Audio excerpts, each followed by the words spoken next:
Good day, we are Group E and our report is on Gayatri Chakravorty Spivak's Can the Subaltern Speak? I am Angeline Marini Adriano and I am with my groupmates Almosera Jasmine, Ancheta Esther Grace, Haikten Jessica, and Tauro Chelsea Marie. So about the author, uh, Gayatri Chakravorty Spivak is an Indian scholar, literary theorist, and feminist critic. She is a university professor at Columbia University and a founding member of the establishment's Institute for Comparative Literature and Society. The people who influenced her are Karl Marx, Jacques Derrida, Antonio Gramsci, Michel Foucault, Ranajit Guha, and Mahashweta Devi. So, let's start po sa part 1 ng Can the Subaltern Speak? Some of the most radical criticism coming out of the West today is the result of an interested desire to conserve the subject of the West or the West as subject. Ito po yung pinakaunang sentence na mababasa po natin sa essay. This idea po ng West as subject creates the theory of pluralized subject effects which undermines po yung subjective sovereignty which gives cover for the subject of knowledge. And po, next naman po, napili po ni Spivak na italakay ang Intellectuals in Power, a conversation between Michel Foucault and Gilles Deleuze. Bale, napili niya po ito dahil nakita niya na ang mismong usapan ay napakita yung emphasis po on the most important contributions ng French post-structuralist theory. At ito po yung networks of power, desire, interest are so heterogeneous that their reduction to a coherent narrative is counterproductive. Tsaka yung intellectuals po ay dapat mag-attempt to disclose and know the discourse of society's other. Bale po, ang napag-usapan po kasi nila dito is nasimulan po ito ng sa may Maoism, tsaka the workers' struggle po. Bale, nangyari po is yung Maoism po ay naging aura of narrative specificity. Bale, naging as such po siya dahil parang nadaan lang yung term na Maoist. Tapos, nag-start na po sila ng conversation around it without actually asking what is Maoism or make a deep dive po about sa patungkol kung ano ba ang Maoism po. Tapos, now to the workers' struggle po. Ito nga po ay sinasabi yung struggle daw po ng workers ay linked to desire. The link is located po sa desire.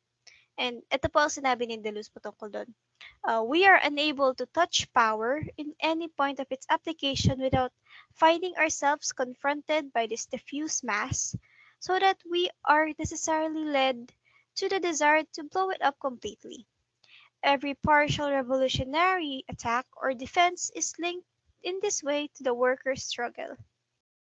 Bale, nasabi niya po iyon base sa simpleng valorization po na any desire destructive of any power.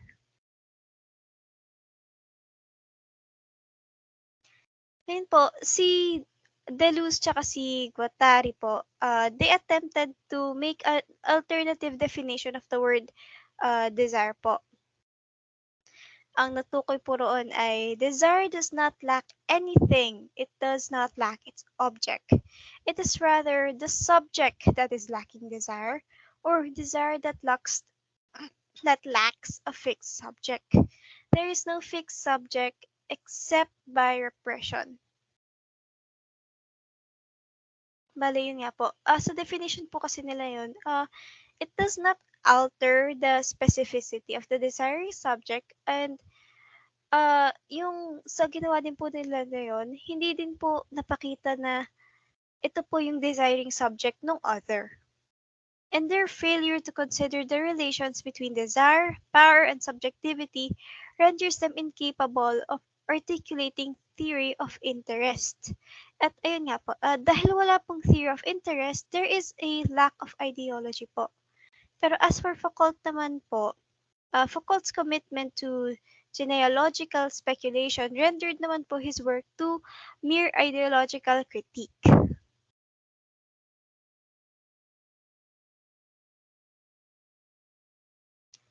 And po, ngayon po, next po tayo. Nagkaroon po kasi ng moments po sa usapan nila na nakakapagbaliktad po or nagagamit nila yung dalawang salita na nagagawa nilang same meaning lang sa kanilang pagsasalita, which happens naman po talaga sa usapan madalas.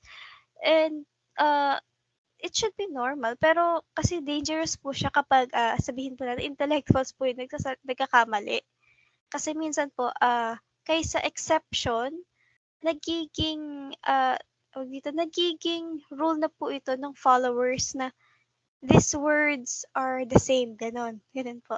And ito po ang nasabi naman po ni Deleuze, ang kanyang pronouncement po, a theory is like a box of tools, nothing to do with the signifier.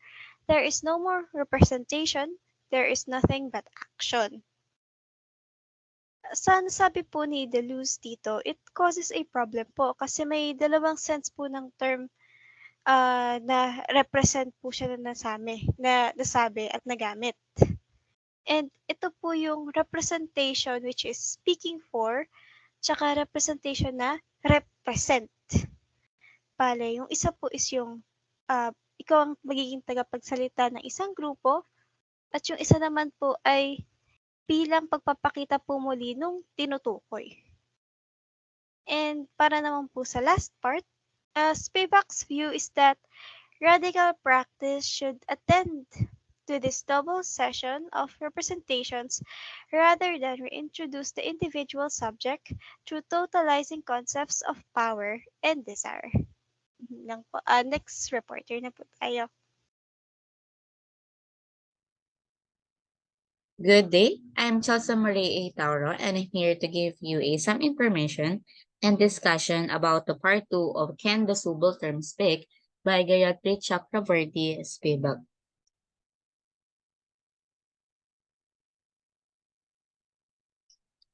So, in Can the Subaltern Speak, Gayatri Spivak is criticizing the intellectual West desire of culture as desire for subjectivity. So, in part 2 po, si Gayatri Spivak, kinikriticize niya yung intellectual West culture as a desire for subjectivity. And also, Spivak claims that the research or knowledge have served as a prime justification for the conquest of other cultures and their enslavement as a part of European colonial project. So, the Western scholar authoritatively presented himself and he's produced the knowledge about the other culture as a subject. So si Spivak po, kiniklaims niya po yung research and knowledge ay nag-serve as a prime justification for the conquest of other countries po, na kung saan naging part siya ng European colonial project. And there are some Western scholar naman po na nag-o-author po sila na pinapresent po nila yung sarili nila as a knowledge about the other culture as objective po. So, in this case naman po, in this part, meron pong isang Indian scholar na he presented himself as without interest, scientific, ethical, and accurate. So, this is for Spivak. Very much not the real case for the opening statement of Can the Subaltern Speak is that the knowledge about the third world was always tinted with the political economic interests of the world. So pagdating po dun sa third world, natitinted po siya as a political and economic interest of the West culture. But in Spivak points po to the fact that the West is talking to itself in its own language about the other, like other commodities, data, or raw material. And isang example po dito is yung ethnographical is harvested in the third world country and taken back to the West to be produced and sold for the benefit of Western readers and especially the Western writer. So, in this case naman po, si Spivak nagwa-wonder siya if this Under the condition, it can be possible bang pag-usapan sa non-West without sustaining the colonial discourse. But Spivak is hardly impressed with the Western effort to speak for the other or to try to present his own voice. So naniwala po siya na she believes that the West is obsessed with preserving itself as a subject and that any discourse is eventually about the discoursing agents themselves. So si Spivak nag-oppose siya to the Western to situate itself as investigating as the subject that is supposed to the investigated non-Western object. And Spivak answer to can the subaltern speak is no, they can. Not when the Western academic field is unable to relate to other with anything other than its paradigm. And next, there are some philosophers naman that Spivak pertains in part 2. So we have here Arthur MacDonald and Arthur Bernadette Keith. They are both colonial administrator and organizers of the Mother of Sanskrit. And we have here also the Foucault and Deleuze. So according to Foucault and Deleuze, the oppressed, if they're given the chance, the problem representation cannot be passed by here and on the way to solidarity through an alliance of politics. And next, we have here also Antonio Gramsci. So he criticizes the vanguardistic positions of the Leninist, intellectual, and also concerned with the intellectual role in the subaltern's cultural and political movement into the hegemony. And we have here also Guha. He speaks of an interest in terms of the social rather than the literal being.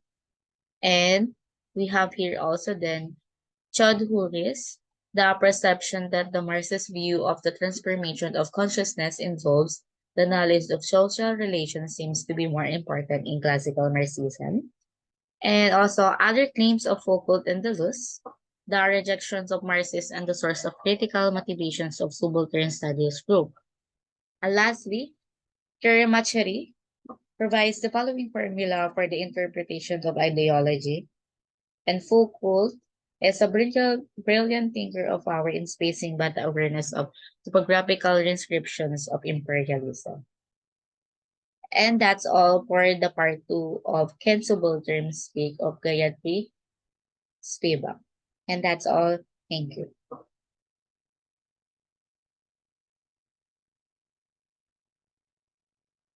So now let's proceed to the part 3 of Can the Subaltern Speak? Here, according to Spivak, usually yung mga Western academics and student, kapag nagtitake sila ng influence from French philosophers, mas may preference sila kay Michael Foucault more than kay Jacques Derrida. Kasi para sa kanila, si Foucault, he deals with real history, real politics, and real social problems. Habang si Derrida naman, inaccessible, esoteric, textualistic, and because of that, Terry Eagleton, one of literary critic, he recommends Foucault's study of discursive practices while calling Derrida grossly unhistorical, umiiwas sa politics, politically evasive, and in practice, oblivious to knowledge as discourse is not to be denied. No? Walang kaalam-alam sa knowledge as discourse. And para kay Spivak, hindi niya rin dinedenay na mahirap nga talagang basahin to si Derrida because his real object of investigation is classical philosophy. Pero para kay Spivak, he is less dangerous naman no, when understood kaysa sa mga first world intellectual na nagpapanggap, no, masquerading as the absent non-representer who lets the oppressed speak for themselves. So further, Spivak explained it by giving a chapter made by Derrida entitled Grammatology as Positive Science. So Derrida writes here that there were three kinds of prejudices, yung mga preconceived opinion operating in histories of writing, which constituted a symptom of the crisis of European consciousness. What are those three?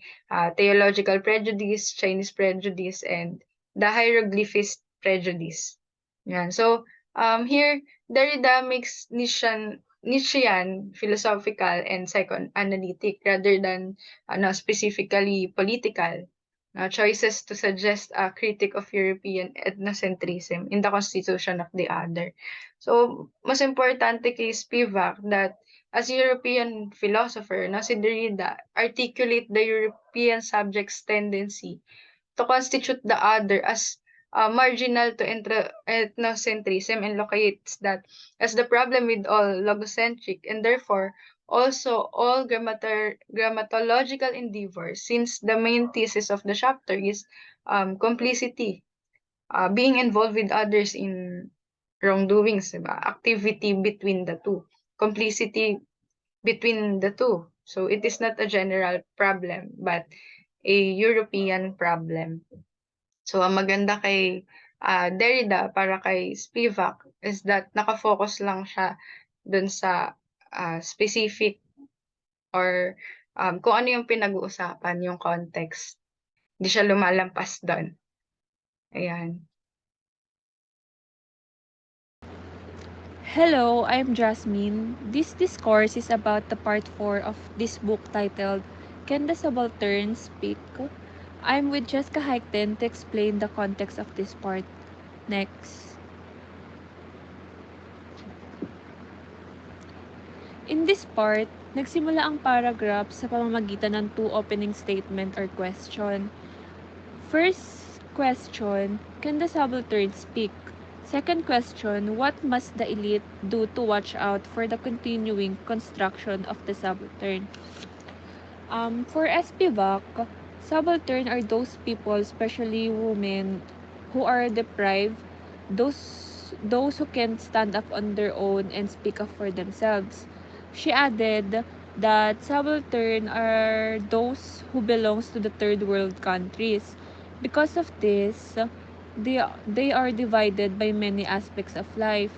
They are marginalized and oppressed. In this discourse, the question of women viewed as most problematic.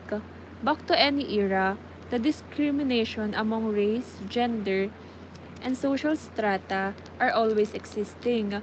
Historically, India was colonized by European and Western countries. Women are the most rejected part of the society. After their long history of colonialism, undeniably, it left a huge issue that until at this point are evident. Women, especially subaltern women, are left muted and unheard. Though progressive na at some point kasi kahit papano, there are groups, organizations, and movements that are speaking for them. The subaltern are being dependent to these people. That is the problem. They are being speak for rather than to speak for themselves. Another problem is kahit we are talking about post-colonialism na, the effect of Western and other colonizers are still evident through uh, academic, culture, and naiwan pa rin at mababakas pa rin ang ibang Western perspective. Nakalimutan or na-unlearn nila yung female privilege. Spivak wants to construct consciousness to subaltern on their own fair point. She knows that it is hard and a lot of hard work to achieve. Next part. Uh, Spivak admits that she remains sympathetic to aligning feminism with the critique of positivism, but she refused the idea of learning from Western perspective of series to speak for or to subaltern women. In this part, the author Spivak attempts to reinvent the problem by using Freud's work which entitled Child is Being Beaten in order to bring to light issues regarding to deep-seated nature of hidden emotions and cruelty in the form of masochism and sadism. That statement became a basis to establish or construct ideology tulad ng widow sacrifice that is culture particularly in India. Yung widow sacrifice will be tackled on more deeply sa next reporter. So moving on, Spivak proceed on the discussion which is associated to imperialism and repression, particularly on the discourse of widow sacrifice. So ano nga ba po itong tinatawag nilang widow sacrifice? So ito po ay nanggaling sa Hindu or Indian culture, which is a sense the pyre of the dead body of husband and immolates herself upon it. So para pong yung babae po is magpapakamatay din po, or para po siyang susunod sa asawa niya as part of kanilang culture po. So itong klaseng culture po na to is hindi po siya pinapractice universally, tsaka hindi rin po siya class fix. As we go on sa discussion, malalaman po natin or mawawiden yung knowledge natin in regards to this. But it is said that it did not survive that long because this argument rose low for the protection of women become a signifier for the establishment of a good society. So, seems like marami pong nagki-criticize or hindi po sang-ayon sa gantong culture. Though, need po natin i-respect yung culture nila. May mga nagsasabi pong ilang Indian people na ginusto rin naman po daw ng babae or they also want to die. But still, sinusulong pa rin yung pagtigil dito para na rin po sa establishment ng good society or protection ng mga kababaihan. To add lang din po is hindi po naging madali yung pag-abolish dito dahil na rin po sa kakulangan ng mga interview or testimony regarding dito. Marahil na rin po siguro sa culture nila ito talaga at it results sa pag-exert ng so much pressure sa kanila na magkaroon ng sariling pagkakakilanlan o identity na magtatatak sa maraming tao o high culture na tinatawag nila, resulting in the revival of the past customs in order to prove conforms to older norms.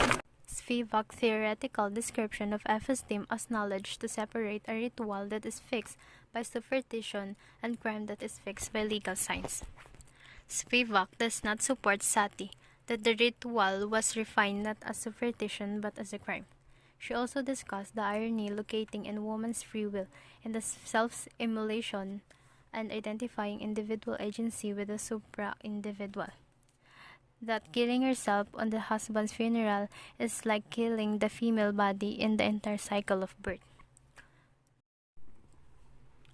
There is a misinterpretation of the meaning of sati between the British, resulting on some aspect of manipulation.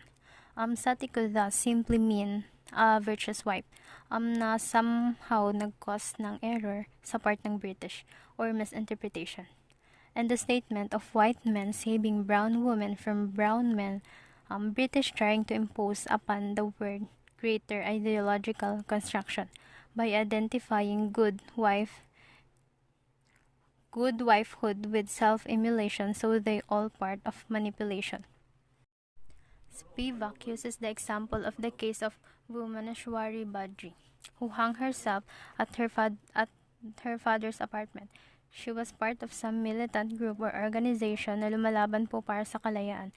She killed herself only because she could not perform her mission of political assassination. So this example shows na yung subaltern women cannot be heard or speak, so they need to be represented. The essay, Can Subaltern Speak, concludes with a reiteration of responsibility of the post-colonial intellectual when Spivak says that the female intellectual has a circumscribed task which must not be thus done with a flourish. Ayun lang po. Thank you so much po sa pakikinig.